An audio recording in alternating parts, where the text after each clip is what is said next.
Welcome to Life Transformation Radio.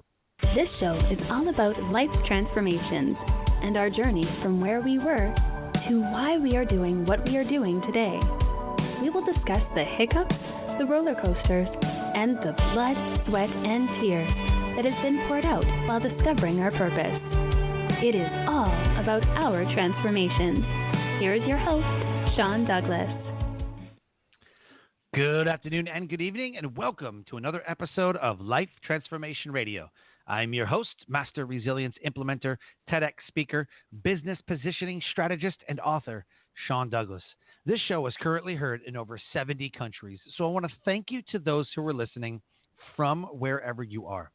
Life Transformation Radio is all about our transformation. Here is where we tell the stories of why we're doing what we're doing. We highlight that transformational moment that changed our lives and how we use it to then transform others and elevate their lives as well. You can listen to us live Tuesday through Friday on the Blog Talk Radio Network at 5:30 p.m. Eastern Time. I ask that you join our Facebook community, Life Transformation Radio Community, where we talk about the episodes and mingle with the guests. Please subscribe, rate, and review the show wherever it is that you listen to podcasts. We're available on Apple Podcasts, Stitcher, Spreaker, TuneIn, Player FM, Radio Public, Overcast, Castbox, Spotify, Himalaya app, Google Play Music app. Basically, wherever you listen to podcasts, we are available. So please subscribe and then leave us a rating or review so we know how we're doing. On the show, my guests are entrepreneurs, speakers, business owners, coaches, other podcasters, and authors who are amazing at what they do and are creating an impact in the world around them. And my guest today has done exactly that. If you have any questions for any of the guests that I bring on the show, Tuesday through Friday at 5:30 p.m. Eastern Time, you can call us up at 657-383-1109. Again, the number is 657-383-1109. And with that, please help me welcome to the show my guest for today, Emily Boller. Emily, welcome to Life Transformation Radio. Thank you. It's a pleasure to be here today, Sean. Thank you. I'm really excited to have you on the show. We met in New York City at an event called National Publicity Summit. And when I heard your story, I was like, I have nothing like this on my show. Like, this is going to be awesome.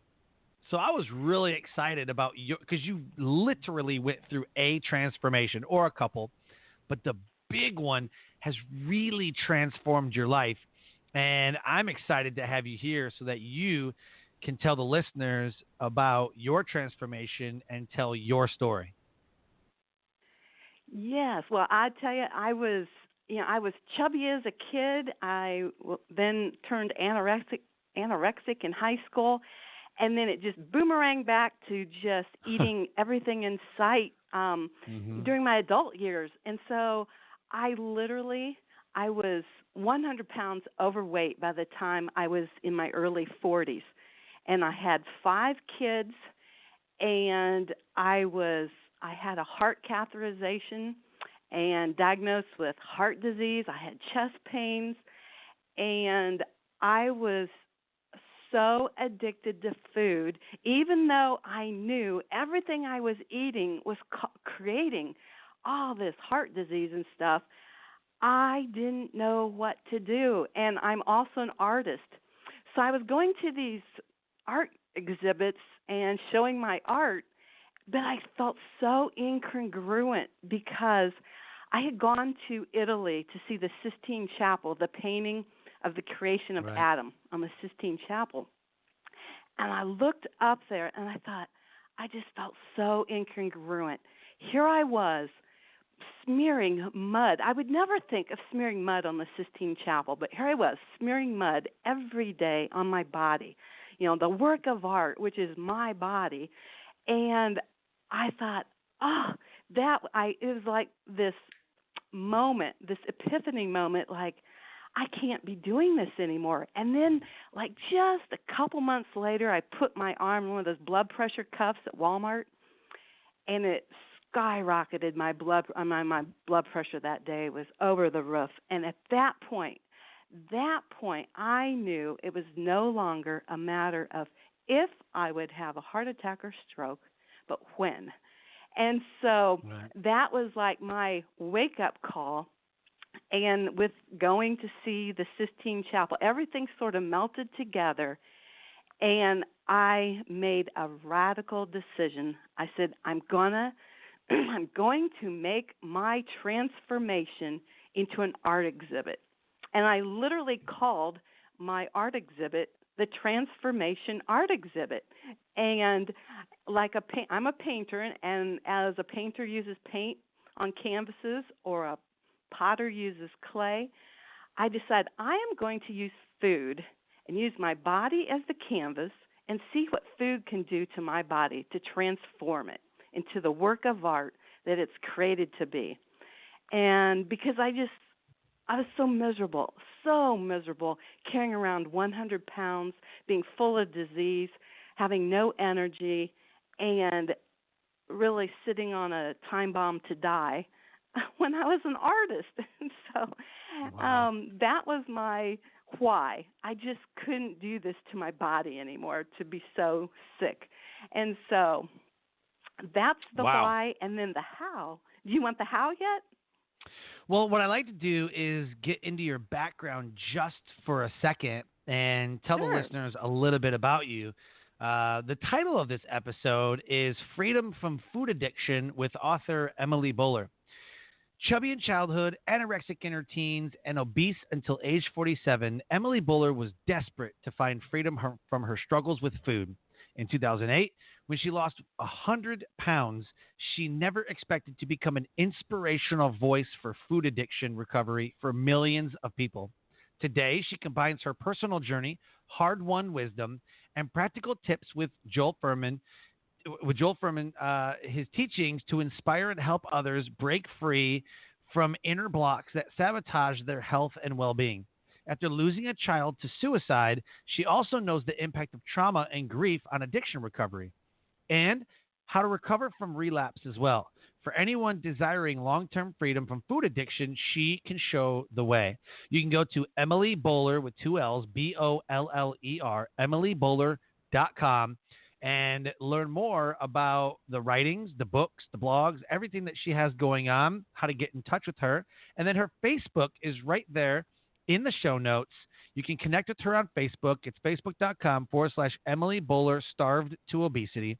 And so you need to connect with her if you know anybody that is suffering with the food addiction or anorexia, bulimia, any of those things that she has talked about in this episode or will talk about or on her website.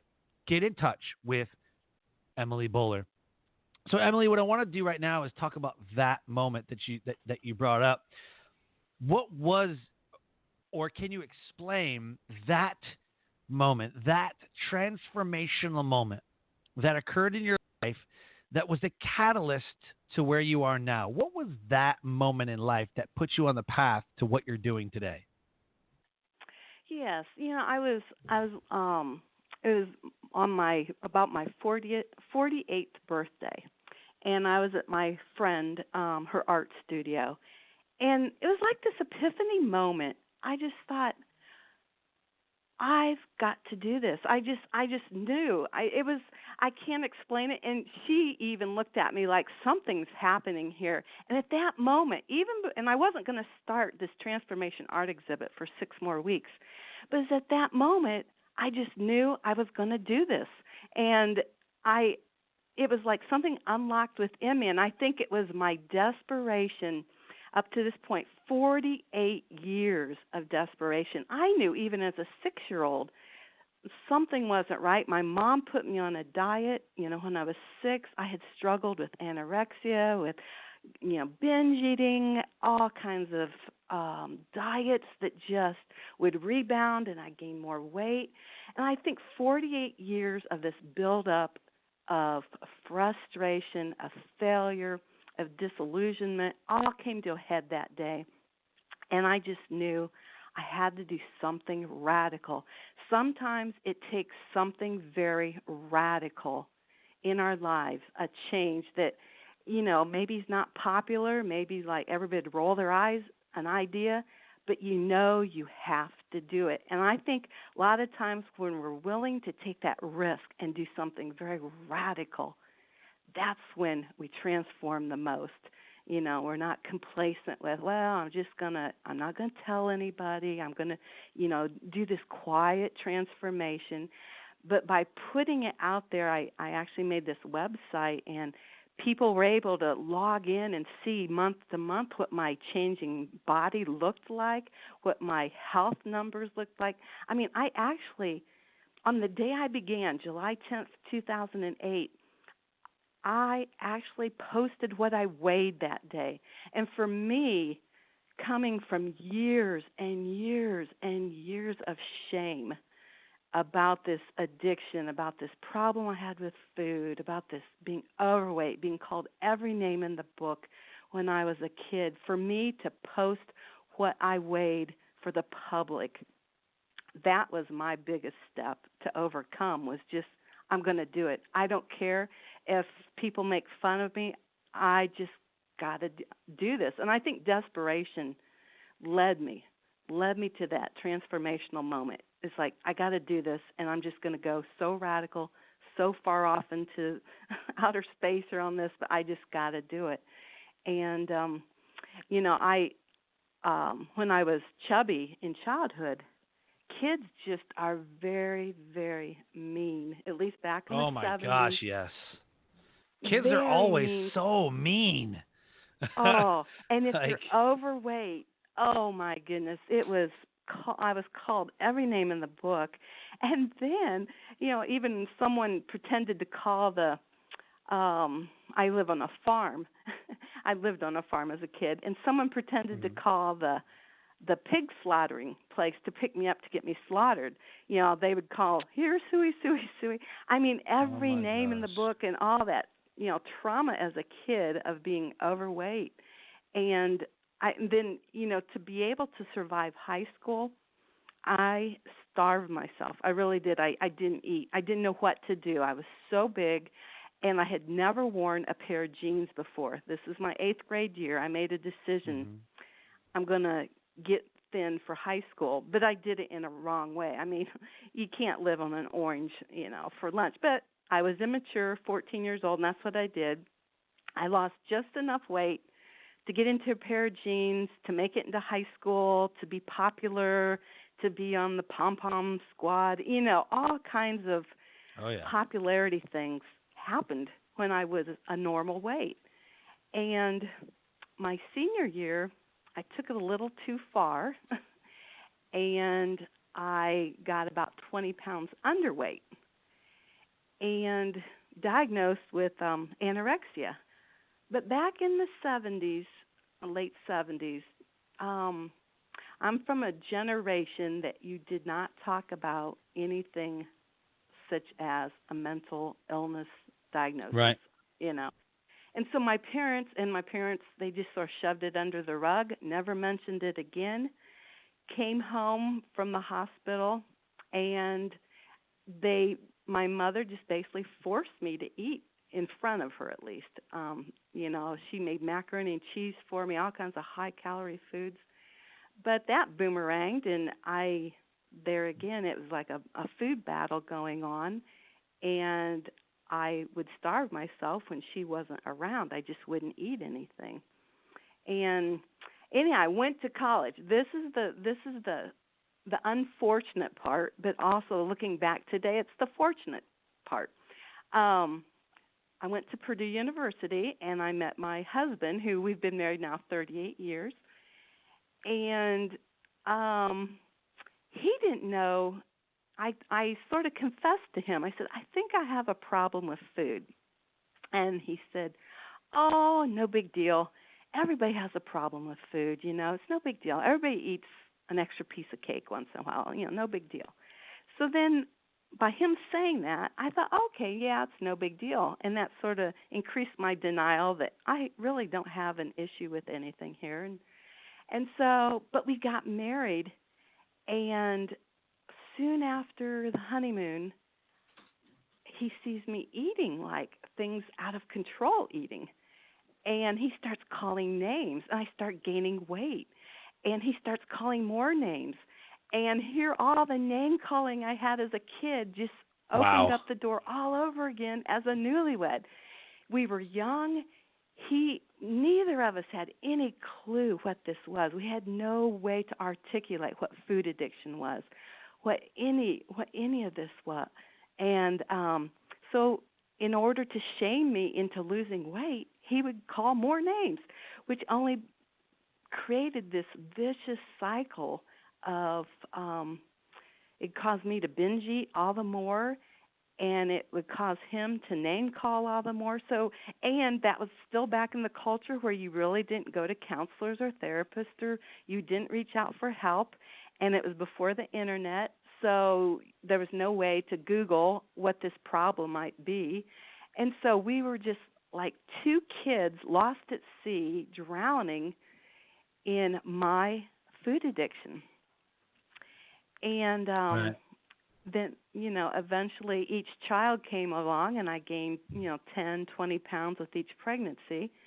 And so there you go. By the time I'm 40 years old, I have 100 pounds on me. And you got to understand, too, up to this point, I would go on diets. On Monday morning, I'd be on a diet. By Tuesday or Wednesday, I'd be off the diet. By Thursday and Friday, I would be depressed.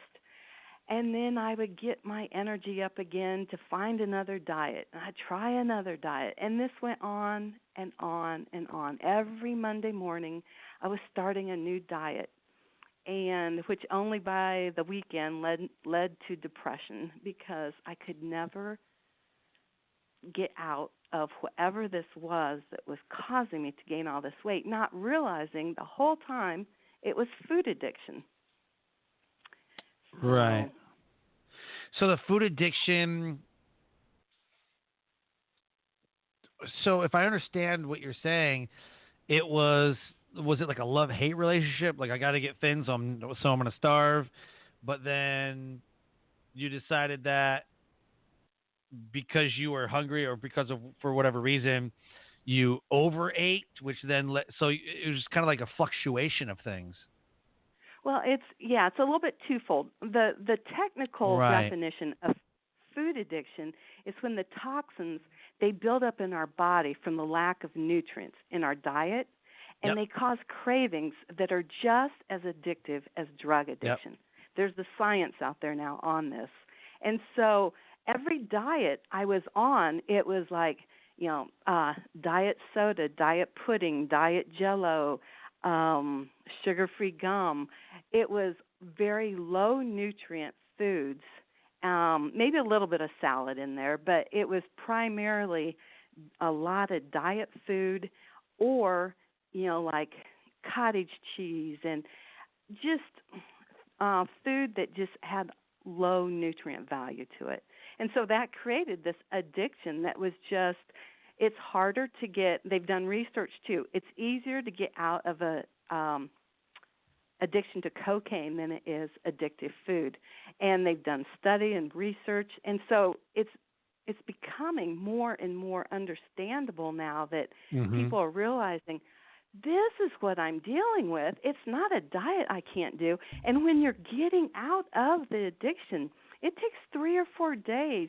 You go through withdrawal symptoms just like you would if you're getting out of any other substance use disorder addiction. By the first day that you abstain from these low nutrient foods, you put a lot of high nutrient foods in your body. You replace the food with, for instance, if this gives you an example, you have Dr. Fuhrman. I followed the book Eat to Live, and he teaches, he has this aggregate density food scoring system, and it's the nutrient value of foods, and he scores, like kale scores 1,000, spinach like 789, the different fruits, the different vegetables, the different foods scoring. And then at the bottom is more like, the bread and cottage cheese, things that are calorie dense, but they do not have nutrients, or very little nutrients. Right. So prior to eating this way, I was probably consuming maybe 200 points a day of nutrients. And this is the whole time I'm obese. No. And Like, today that doesn't I'm sound eating good. 4,000 to 5,000 Right. points. So Right. that's, just, and that's why eating such low nutrient food, it was creating this firestorm in me, and that was the biological part. And then the emotional part, the more what is termed as an eating disorder. Not everybody. It's very, very, not that many people in the population have a true eating disorder, but there's a lot of emotional eating where, Oh yeah. we're trained as little kids. If we cry, here's a sucker. Or, it's just we're comforted with food, and we eat for recreational reasons. We eat for social reasons. There's so many more reasons we eat to comfort us instead of just fuel for our body, And so what I had learned to do all my life is when I was under a lot of pressure or when I needed comforted, like when my husband was being verbally abusive. Are you still together? Myself. Are y'all still together? Oh, yeah. And the great thing about that, we got counseling about 15 years into our marriage. Oh, we perfect. got counseling for that. It's never too late. And he's just the opposite now. He is so supportive of me, so loving, so kind, so caring. But we needed help. We got counseling for that. And yeah, it's been 38. It'll be 38 years in August that we'll be together. So anyhow, it's sort of a twofold thing. There's the emotional part of it, just because we've been conditioned, for most of us at least, from when we're little, to be comforted with food in some way, or food is a treat, or food is a reward. And so that plays into it. But you'd be surprised, once you get the high nutrient foods in you, it just takes away that desire to just want to eat.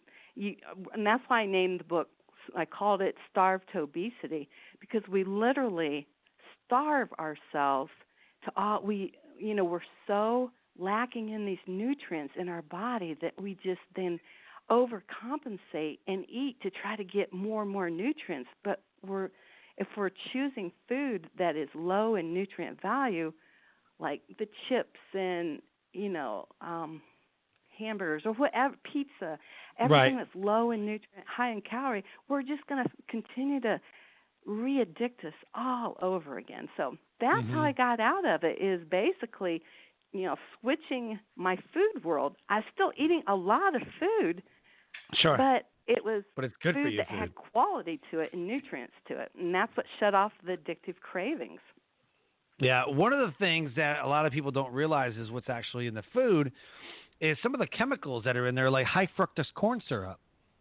We always hear about, well, this isn't good, or I don't know about this, or the MSG. What is it, like no GMO, no MSG, no, this, that, whatever, low sodium. It's all stuff slapped on a package to make it seem like, that it's healthy. Oh, yeah. And but you got to know the chemicals. Those create the toxins, too. Yeah, they all create a toxic firestorm within us. And it's like you put all that together, it's like crazy. Yep. So the high fructose corn syrup is an insulin blocker, and what happens is you're hungry, but you've ate an entire bag of chips, and you're still hungry because your body doesn't know that it's full, because the high fructose corn syrup is blocking the insulin receptors that detects whether you're full or empty. Yes. So you keep on eating, but you're not full. Same with the soda. You got high fructose corn syrup in soda. You're thirsty because your high fructose corn syrup in the soda is blocking that insulin receptor, and that's how people, become kind of overweight, because they're huge soda drinkers. So if you know that, like I know this, I'll drink a couple sodas if, a couple times a day, whatever. We go out to a restaurant, everybody gets a Coke or a Dr. Pepper or something, whatever. But inside of certain Mountain Dews, there is something called brominated vegetable oil inside of Mountain Dew. And what brominated vegetable oil is derived from is bromine.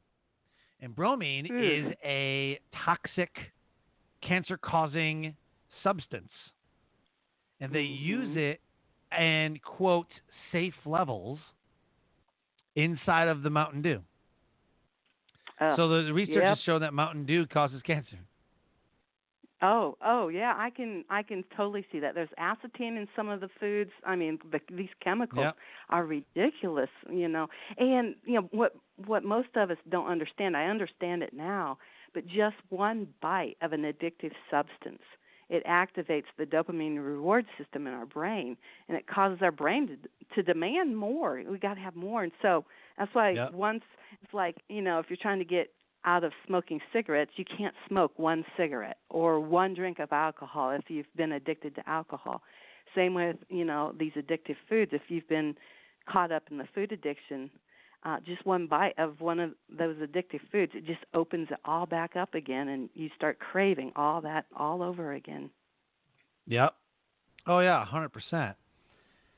And one of the things that your book talks about is that awareness.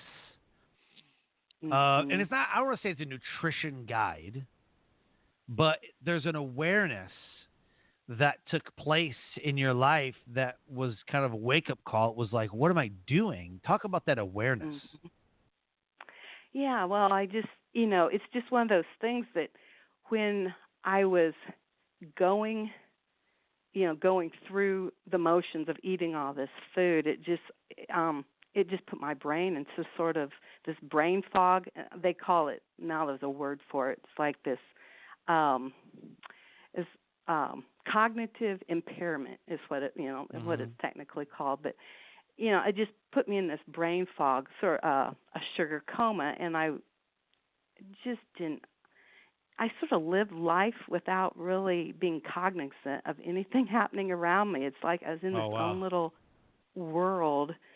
But the book, the awareness I have, that the book, because I go into some very personal details about my story, things that I typically would never tell a stranger, and even the ugly parts of our marriage. My husband and I, when we went through those really hard times, my husband is the one who said that needs to be in the book, about him calling me names, and he was like, we need to get this story out there to prevent other couples, boyfriends, girlfriends, whoever it is, parents who can have some knowledge for their children. I just want to make everybody aware that this is happening. And if I would have had this book when I was in high school, before I ever started dating even, to give it to a future boyfriend someday, to understand why I need the support, why I need, this kind of support out of it and stuff. But, the awareness is what it's about. And then, I give the practical tools, the scientific tools, how to get out of the addiction. But, the beginning of the book is my personal story, because I've heard so many people, it resonates with them. They understand. They can totally. There was one point, after one of my kids' birthday parties, I was very tired, and it was late at night, and I searched through the trash can for leftover cake and melted ice cream, and I ate some. Wow. These are paper plates full of leftover Like you ate cake out of the and trash ice cream. can. I literally ate out of the trash can. And you would be surprised how many people can relate to that, which is really sad. We're not talking about, here in America, we all live behind these perfect picket fences. We have this perfect house with a perfect picket fence around our house.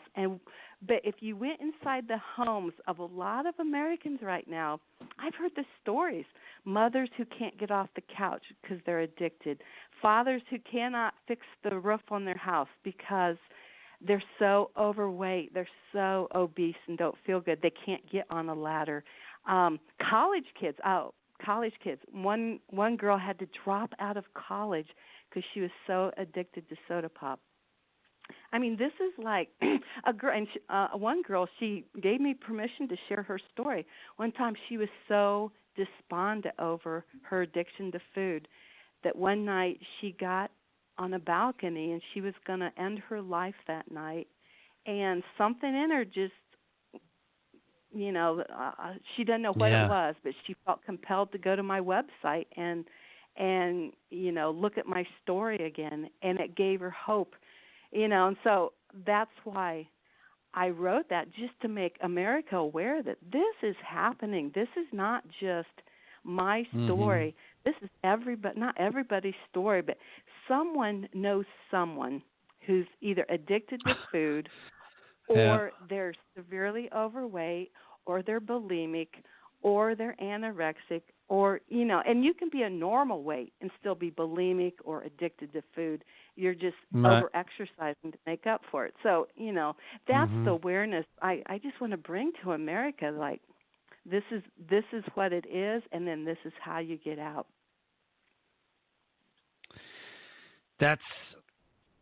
It's just so crazy, right? Some of the things that and we don't think, it's just food. Like, it's not harmful. It's just food. It's not true. Yeah. No, it's food. All. I mean, overeating, diabetes, obesity, anorexia, bulimia. I mean, these are all could be fatal at some point. At one point in their life, it could be drastically could be fatal. Well, in my book, Dr. Lustig, he's from California. It's in my book. He's a pediatric endocrinologist out in California, and he talks about now that sugar is now the alcohol of the child, and we're addicting children with this sugar, and it's creating more diseases than smoking and smoking cigarettes and drinking alcohol combined is causing more premature deaths. Our epidemic, because it's causing so many diseases and so many premature deaths. So, it's and kids now. It's in the book. Dr. Esselstyn, he did a thing on kids age 17 to 34, and they did autopsies on kids who died, car accidents, drownings, whatever. And that age group now has coronary artery disease, plaque buildup in their arteries. Wow. And so, and teenagers and young adults are getting strokes and heart attacks that they never had 50 years ago. So, it's an epidemic, and unfortunately, it's a joke to a lot of people. They still joke about it. Even the year I lost 100 pounds, someone tried to pry my mouth open and stuff it with a chocolate eclair. What? Who would do joke. that? And but it's a thing in our society. Even like Aunt Betty, innocent Aunt Betty at Christmas time. Oh, I made your favorite pie for you. You have to eat it. There's this joking around. You'll see it on Facebook. People be eating donuts or whatever, and they're joking about it. They're joking, and it's really a serious, unfortunate illness. Well, it doesn't help that Krispy Kreme does like dollar donuts or something. You know what I mean? Like all their sales. I mean, you're just asking. Oh, it's so prevalent. You can stop at any gas station, at any grocery store, at any place. I'm in Fort Wayne, Indiana. We actually have a festival every summer in July, and they close off the streets in downtown Fort Wayne, and it's called Junk Food Alley. And every food truck imaginable sets up their, their truck or whatever, and they have deep-fried Oreos, deep-fried Twinkies, and the place is packed out. I mean, it's the most popular event we have in the summer in our town is Junk Food Alley. Emily. And so that's, Emily, that's come on. We come on, Emily. We got to both agree that if it tastes that good, it's got to be good for you.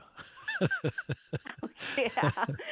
that's the deceptive part. And that's why it's so hard for people to get out of it. It cannot be bad for you because it tastes so glorious. I know. But it's, but you'd be surprised. I've done this now. I've been eating this way for 11 years, high nutrient foods. And you can put that stuff in front of me, and I don't want it. It's not that I can't have it. It's I don't want it. Or a piece of pizza you can put in front of me. Because you know what it does.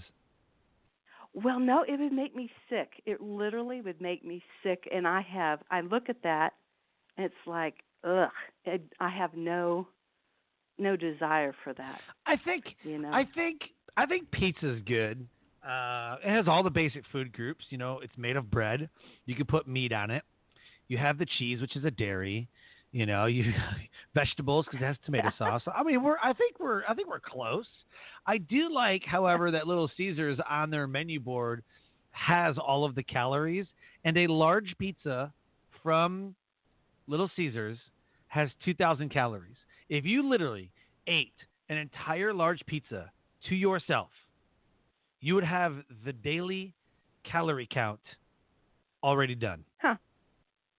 That's interesting. Oh, yeah. But it's low nutrient food.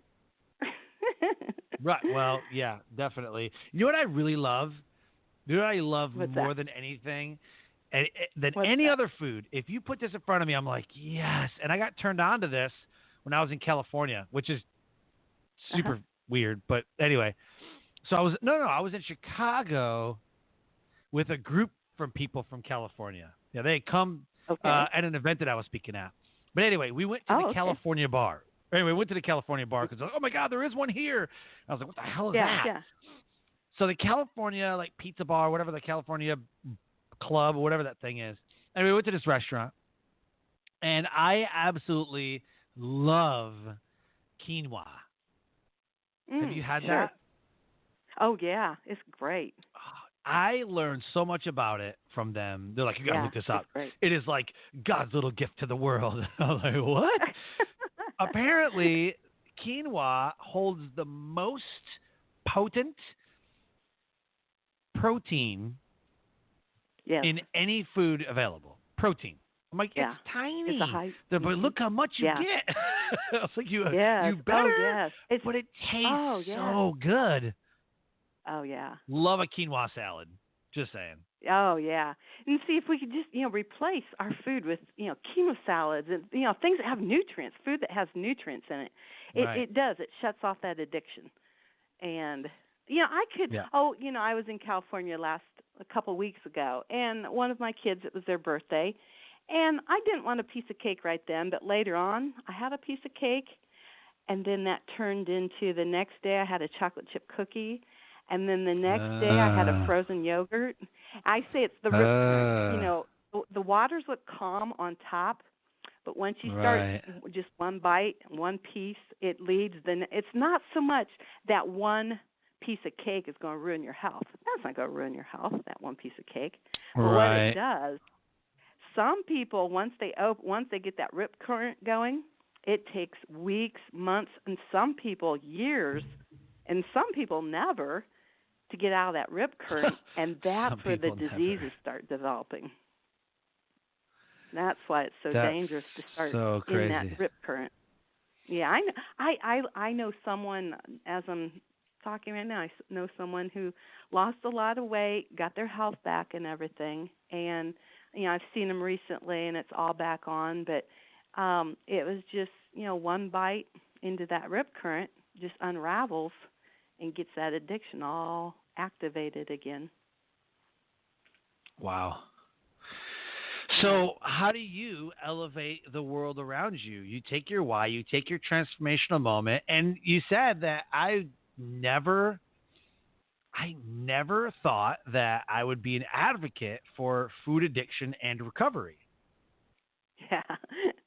How did that happen? That's a funny story. Well, that's a funny story, really. The year I lost 100 pounds, Dr. Fuhrman, he had heard of me, and he had asked if I would write 500 words about my favorite vegetable for his blog. He wanted to post it on his blog. And back in 2008, I didn't even really know what a blog was, but I wrote 500 words about romaine lettuce. Back then, that was my favorite vegetable.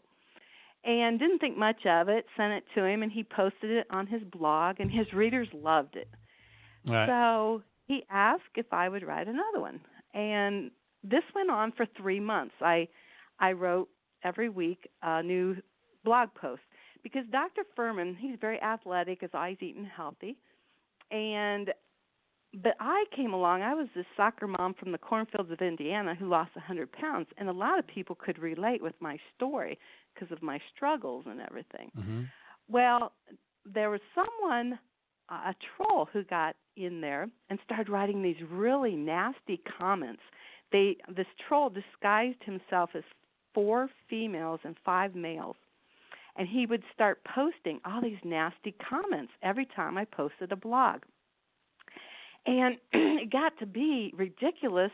People started, I think, reading the blog post just to see what all these comments were about. And then Dr. Fuhrman would get on there and defend me, and it got to be like this blog war.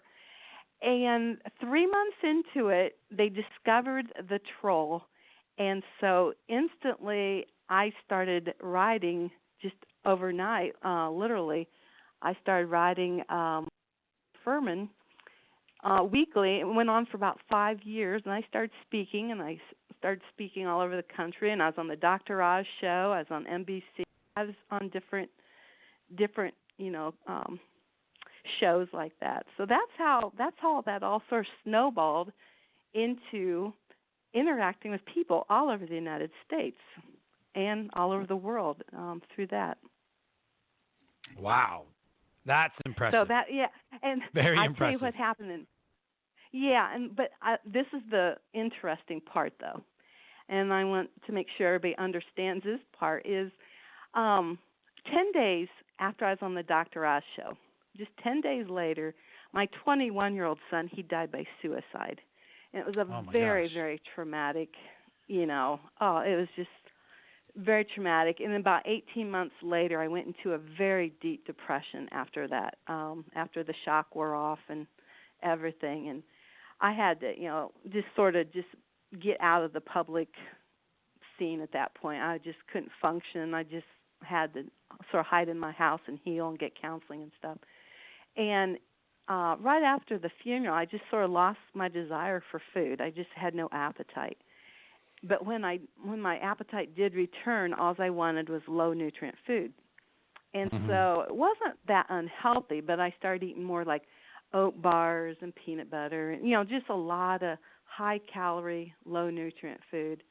And over time, I got addicted to food all over again, and I gained some of the weight back. Not a lot, but I gained some of the weight back, and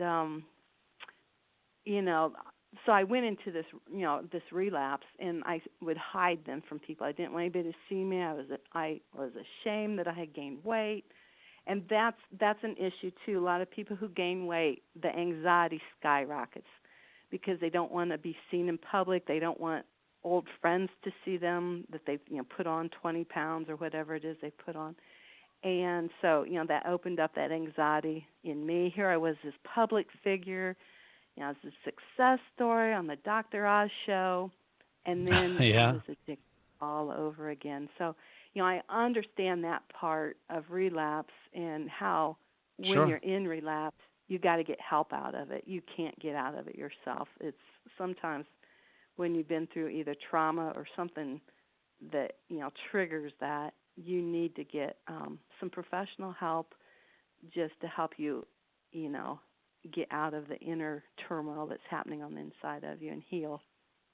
And then once I healed internally, I made wise choices again. I started eating high nutrient foods again, and, the weight came off. And so, I understand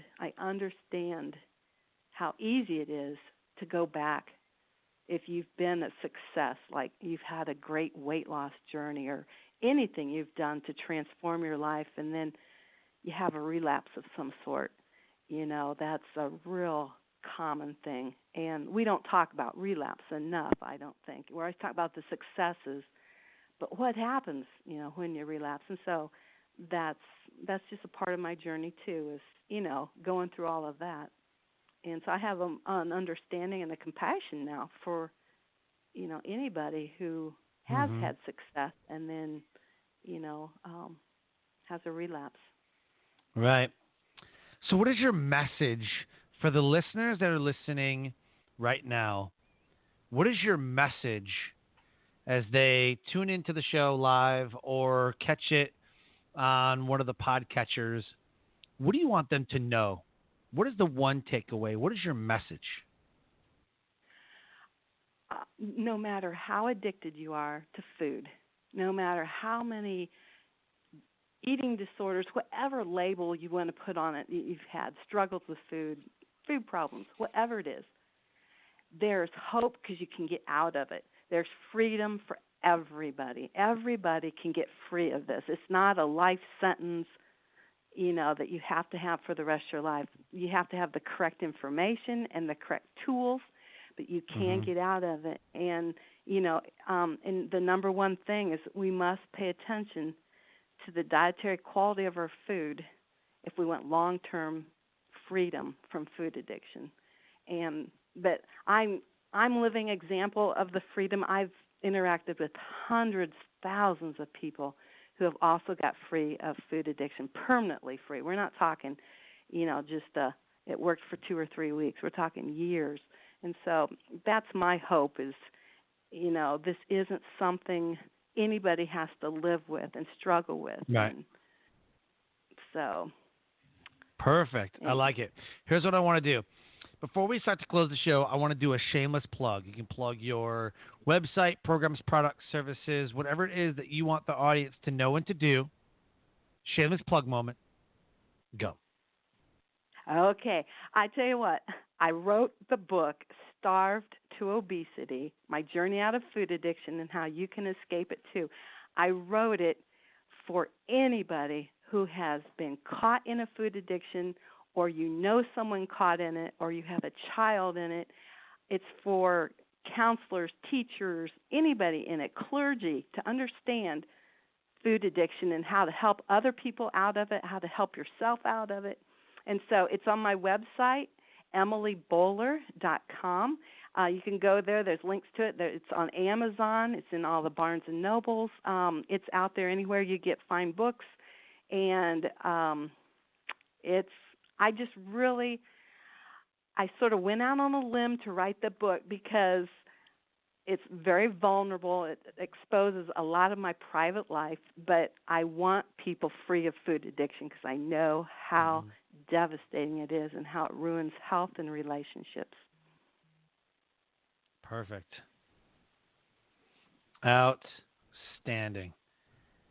As we close, I want you to deliver how they can get a hold of you and what you do specifically once they do. Okay, sure. Well, they can get a hold of me at my website, emilyboller.com. They can contact me on there, or Emily Boller, Starved to Obesity on Facebook. I'm also on Instagram. My handle is Emily S. Boller on Instagram. And I am more than happy to answer questions, to interact, to shoot me an email, shoot me a message on Facebook, Instagram. I just want to see people who are suffering get free of this addiction. So reach out to me. Just keep in touch with me. Let me know your struggles and how I can help. But if anything, though, buy my book and understand, or just get it from the library. Get the book from the library to understand the information, how to get free from it. So that's my passion, for you to get free. Perfect. I like everything about that. Yeah, perfect. It is. I wouldn't have written the book if I didn't want to help people out of it. Right. Absolutely. Absolutely. Emily, this has been an amazing time spent together. I want to thank you for your time. You've given an amazing information. Great story. And I love how you suffered from these things. Now you're an advocate for these. Oh, yes. Yes. Diseases, or I don't even like that. It's addictions and just different moments, different seasons that people are going through. What I did want to mention is I noticed that there's like the Atkins diet, and then there was the You know, you got the keto diet, and you got all this stuff like Jenny Craig and Slim Fast, like all this stuff about losing weight, but yet people still suffer in silence. Oh, yeah, it's an epidemic. It's so sad. Like I say, those 5 years I traveled and worked for Dr. Fuhrman and heard people's stories, that's why I wrote the book too. I've got to tell their stories. And their stories are in my book too. And it's like, this is really happening, guys. This is not just one or two people. This is everywhere you go, these stories. And people whisper the stories to you because they don't want anybody to know. Everybody has a smile on their face, but underneath they are suffering with this addiction. And we just don't talk about it. And so I'm hoping we're going to start talking about it here, because that's how we're all going to get healthier. Yeah, thank you for highlighting this, because this needs to be talked about. Absolutely. Oh, absolutely. One thing that I just don't understand, before we close, I just want to close with this. One thing I don't understand, and this could be its whole other episode. It's more expensive to eat healthy. If you look at the cost of things.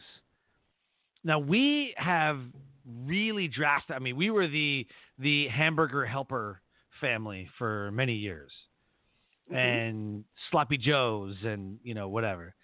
Now we only use scratch things. Like, we don't use.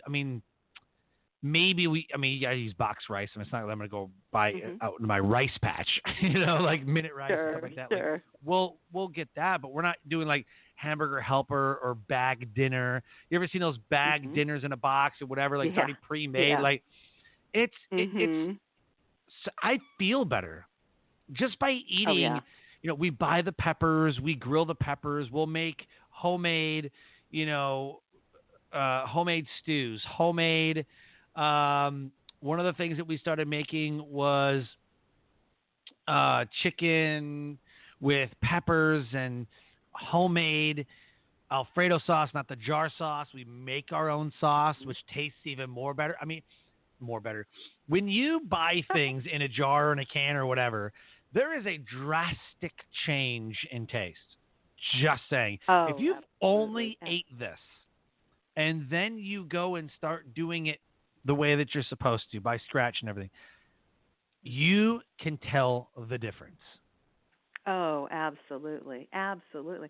In fact, it's like it spoils you, because you get your taste buds change so much, so drastically, that any other food, stuff in cans now, just like, ugh, Yes. It's interesting. It's in my book. I calculated it out one time. I literally save about $3,000 a year on just myself by eating the way I do now, compared to during my younger years when I was obese. About $3,000 a year I'm saving, and that's just me. That's just me. Yeah. And I never ate out, even when I was very frugal, and I never ate out, and I'm still saving about $3,000 a year. Because when you're that large, you eat a lot more food. Right. You need a lot more calories. We meal plan everything. Literally, we meal plan everything. And what's crazy, even further, is that we save the money because we're not throwing away vegetables. We're not throwing away these different things. Sure. And I think that it's very important to, number one, meal plan. Know what you're going to make Monday through Friday. Because a lot of time we're spending, what do you want for dinner? I don't know. What do you want for dinner? I don't know. What do you want for dinner? Let's just get pizza. Let's just go out. It's like 7:30. Like, let's just go out, But if you meal plan, you're not buying $300 or $400 worth of groceries and throwing away $100 of it. Right. You're not throwing away the vegetables and fruits because they sit in there because you don't eat them or the kids don't eat them. It's like, what are we going to make this week? And then, if you meal plan, then you actually end up saving money, but you're eating healthy because, we're going to have these recipes. We're going to need these ingredients. We're going to need, whatever. Some things are cheaper. It's just some things are cheaper if you Well, just buy it instead of making it. But right. really, in And the it's long all run, I'm and thinking that. Yeah, go ahead. oh yeah. No, it's always about, being prepared ahead of time, knowing what you're Hmm. going to be buying to eat, so you don't make impulsive buys and spend a lot of money, and having a plan. That's the best thing you can do is have a plan. Yeah. Yeah. Cool. Absolutely. One thing that I want to say, I mean, we can go back and forth on this, but the reason why it's so expensive to eat healthy is maybe they want to keep people sick because of the medical community. Like it's a big business. That's because you get into Yeah. conspiracy theories and like all that stuff. Like trying to eat organic is more expensive. But yet, Right. if I buy See, I never. junk, it's like super cheap. Like you know what I'm saying? Like it's Right. so weird. And I noticed that. I'm Yeah. like, I feel great, but man, it's expensive to eat healthy. And so if you look Yeah. around the grocery store, the inside aisles of the grocery store seem to be the most healthiest. The outside aisles and what do they call them? The headers and the I it's know what you're talking. you know what I'm talking Right. about? It's that Yeah, I facing know what you're aisle, talking. right? It's all like here's some Yeah. M&Ms and here's some soda and here's some bad stuff and here's some more bad. The aisles, the beginning of the aisle on the outside, it's like the Yeah. outside of the aisles are the worst, but the inside of the aisles are the best. And that's Oh just what I yeah. Oh noticed. yeah. That's just what I noticed. Yep. So yeah, we Yep. really try to just eat some, whether it be like yogurt, juice, Sure. um, fresh fruits and vegetables, things like that. That's really where we've gone in the past 2 years, 3 years, 2 years, and Good for I you. feel great. So, Oh yep, yeah, absolutely good. Yeah, I awesome. even took up gardening. I garden a lot now, so it's like it really Oh transformed man, me. I went from macaroni and cheese to gardening. So yeah. I had Oh a yeah. transformation. Very cool. I love it. So I want to thank you for coming on the show. You were an Yeah, absolutely my amazing pleasure. guest. And this is something we need to be talking about. And I've never had anything like this on my show before. So I'm super pumped for the opportunity Oh, to get to know you and feature you and your story. great. Well, thank you. It's been a pleasure, and it'll boost productivity too. That's another thing. When you feel Oh, well, yeah. your productivity goes through the roof. 100% outstanding. Yeah. So, Life Transformation Radio listeners, an amazing guest impacting the world around her. If anything that Emily and I talked about today, please connect with her at Emily Boller, Boller, emilyboller.com. And you can also go to Facebook and look up Emily Boller, Starved to Obesity. Look her up, connect with her. She is doing amazing work with food addiction and toxins and just educating the marketplace and educating the people around her on how to live a healthy and impactful life. So with that, I need to close the show. Live your brand. Find opportunities every day to live out the core values that you hold deep in your heart. And I call this living your brand. So until next episode, live a great life.